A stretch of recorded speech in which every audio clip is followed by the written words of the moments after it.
Ficai em Jerusalém, até que do alto seja revestido de poder.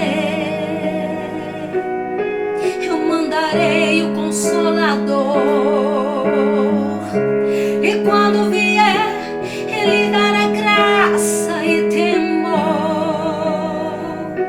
Uns desistiram, voltaram pra casa, mais 130 ali ficaram, quando de repente ouviram o som dos quatro cantos, o vento soprou.